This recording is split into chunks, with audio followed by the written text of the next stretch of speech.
my name is Suzanne Lyons. I'm one of the Master Talent Teachers. My expertise is in the area of marketing, and today we're going to be focusing on the topic of goal setting. I'm a firm believer in the importance of goal setting.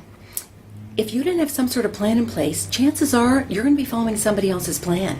You know, when you get in your car, you have no problem setting your GPS for your destination. So let's do the same for your career. You know, you're a business, and businesses do this all the time.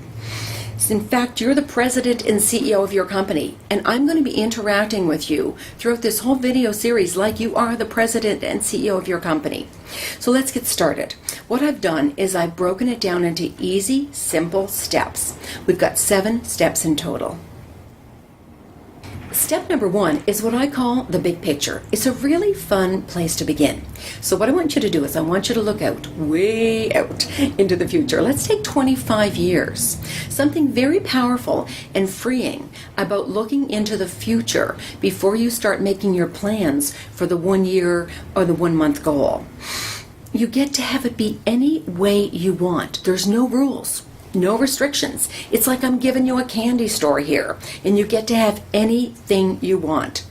Do you know that in Japan there are companies who plan 400 years into the future before they start making their plans and goals for their company? Well, same thing with you guys. You're a business, you're a company, so let's do that. In fact, here's an exercise to help you get started. It's 25 years in the future, and you're about to get up on stage to accept a Lifetime Achievement Award. Someone you admire is giving this speech to introduce you. What would you want them to say about you? If you could have it be any way you want, what would that be? What's been your contribution to this amazing industry? What are some of the highlights of your outstanding career? For example, it could be you're a household name in the world of theater. Another example could be you've won a record-breaking number of awards for your work as a voiceover artist in the field of television and film. What is it for you? Maybe it's you've won an Academy Award. What are those highlights for you? Now let's move on to step number 2. We are going to move back in time from 25 years to 5 years. You are welcome to list the highlights at the 15-year and 10-year point as well. But for now, I'd like you to take a look at where you are in 5 years, moving back from the 25-year mark, okay? I'd like you to list those accomplishments. What are you most proud of? Where do you want to be in 5 years? And what are the achievements that you've done in 5 years, okay? Take a look at that. Given where you are in 25 years, where would you need to be in 5 years? And given that you can't fail, I've still got the candy store here. You know, given you can't fail, where are you in 5 years? Another angle would be, who do you need to be in 5 years to fulfill on who you are in 25 years? Be bold here, okay? Be bold. You know, list your titles, you know, your credits, your special recognition, you know, any awards, you know, how much money are you making in 5 years? Name drop if you want, but start to create that list. Some examples could be, you know, my one-woman show is opening on Broadway. I'm a regular on a hit TV series. I'm accepting my Grammy Award. You know, for me, I've produced 9 films. So what I would like to write down for the 5-year list would be, you know, I'm on location producing my 15th film. So what is it for you? Start to create that list for you. Now let's move backward from 5 years to 1 year. Now this is a little different. I want you to actually create a 1-year goal this time. Now the rubber hits the road, okay? The 1-year goal may not be something that you know how to do, but it's doable. But it's not a pie-in-the-sky dream either, okay? And I think the reason why so many of us don't reach our goals, actually I think there's a couple reasons. One is we don't speak clearly about what our goal is. And if we're not speaking it clearly, people can't support you and get behind you. I think another reason, and listen to this one, this is important, I think when we're being vague about our goals, which we tend to do, is it lets us off the hook. And when you are not on the hook, when you're being vague about your goal, guess what? You're not taking the responsibility because you're not truly committed to having it happen. A goal should have a clear, specific, measurable result. I like to add numbers to mine. So it's not I will have a few more auditions a month. It's more like I will have 6 more auditions each month. Each goal has a single focus. It's something that's doable, not something you may know how to do, but it's doable. And it's something that will be a breakthrough for you.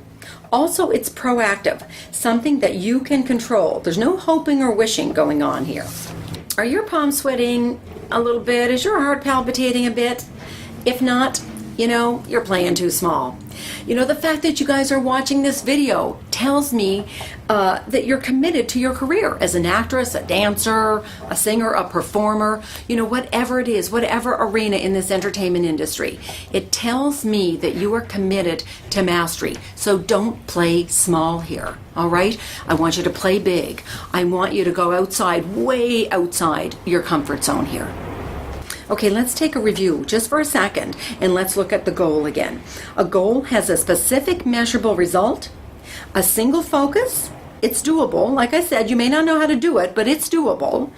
It's a breakthrough for you, and it's proactive, something that you can control. Now, let's move on to step 4. One of my favorite stages in this great game of goal setting is creating a timeline and milestones. One of the main reasons why I think we fail at accomplishing our goals is we tend to treat them like New Year's resolutions. We are all well-intentioned, when we tell our friends our New Year's resolutions, but then nothing happens. In fact, a lot of time we even have the same one this time next year, I think what we need to do is we need to break them down, to say, I'll have my one-woman show on stage by late December. That's scary. Our one-year goals can be daunting, scary, paralyzing. We need to break them down into what I call bite-sized pieces. For the sake of this exercise, let's look at the whole year. What I like to do is buy a big piece of poster board and a magic marker. For example, list your goals at the end of the year and then list what needs to happen at certain points along the way. I call these milestones. If this were January and you have your goals listed to complete by the end of the year, for example, then what would be the milestone items that you would need to have complete by April 1st, by July 1st, by October 1st, in order to ensure that you reach your goal? Wherever you start in the year and whatever deadline you give yourself is absolutely fine. What's important is that you break it down into pieces. Do you know that when the Romans were building the roads, what they used to do is they put a rock in the road after each mile? It not only let them know what they had accomplished, but more importantly, it let them know where they were at any given time. I think it's brilliant. Milestones, as far as I'm concerned, because they let you know where you are at any given time, it takes the mystery out of success. Since you know exactly what needs to be done along the way to ensure that your goals are going to be accomplished. For example, for the goal of your one-woman show opening in late December, the milestones for April could look like this: a complete working draft of the script, a fully prepared budget, have hired a web designer. Now, step 5, action plan. Now it's time to look at what specific actions you can take this month, this week, even today to fulfill on your milestones. If you want to have the working draft done of your play, that could be something like writing so many pages per day. That could be one action. For example, for the budget, that might mean, for example, setting up an action plan of so many hours per week. For your web designer, that might be calling a bunch of friends and colleagues and getting referrals for web designer.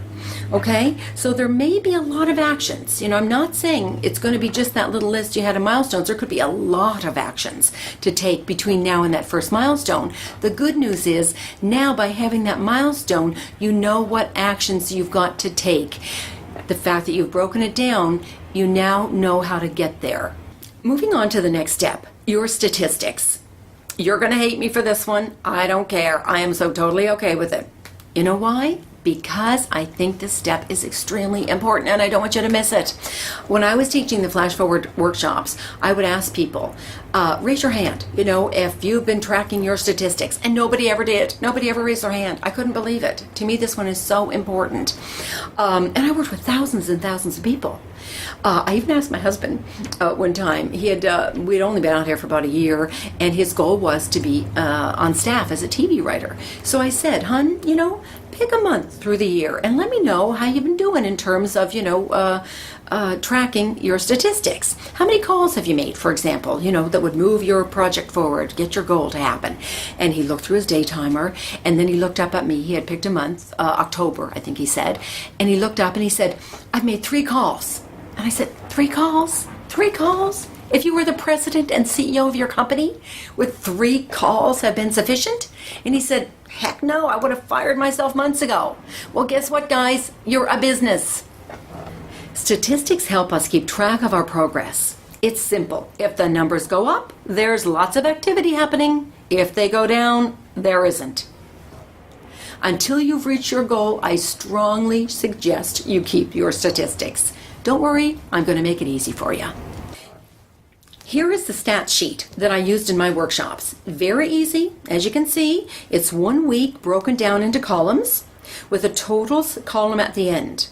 And as you can see, a column at the beginning for all the categories that you want to track. Our industry is both a relationships industry and a numbers industry.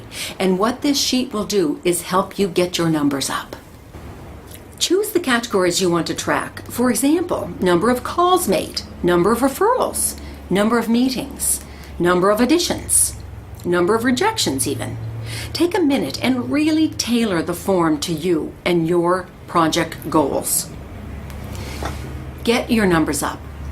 Did you know that Babe Ruth struck out 1,330 times? He had 714 home runs, but he had to strike out 1,330 times to get them. How many times are you even getting up to bat?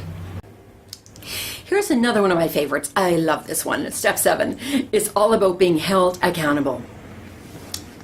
Well, guess what? We're human. That's the good news, and that's the bad news. It has its drawbacks. Sometime when the going gets tough, the tough goes south. It's like I just find that when things get really difficult or really hard, I try to avoid those difficult phone calls. I can't help it. And if I'm doing it, I bet then there's a good chance that you are too. So, one of the things that is so important is to be held accountable. I will not take on any big goal or any new learning curve without somebody holding my feet to the fire. I'm not kidding, and I've been doing this stuff for years, and I need that. I'll do it a couple of different ways, and you can do whatever works best for you. But a couple of suggestions are, I'll either have a partner, like one person, where we call each other, say, once or twice a week for just a few minutes, and we kind of report in, this is what I've done so far this week, this is what I haven't done, come clean, this is what I need to do.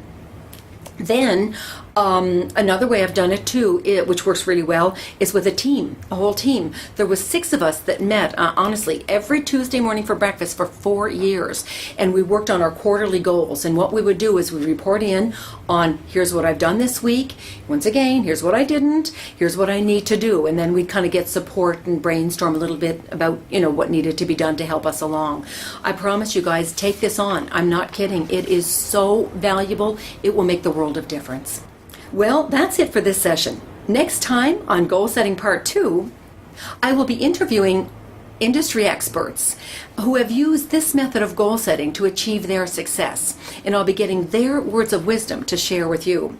Until then, enjoy the exercises that I've given you today. Have fun with all of this. It's all a great fun game we're playing. So please remember to be light about it and enjoy this delightful ride.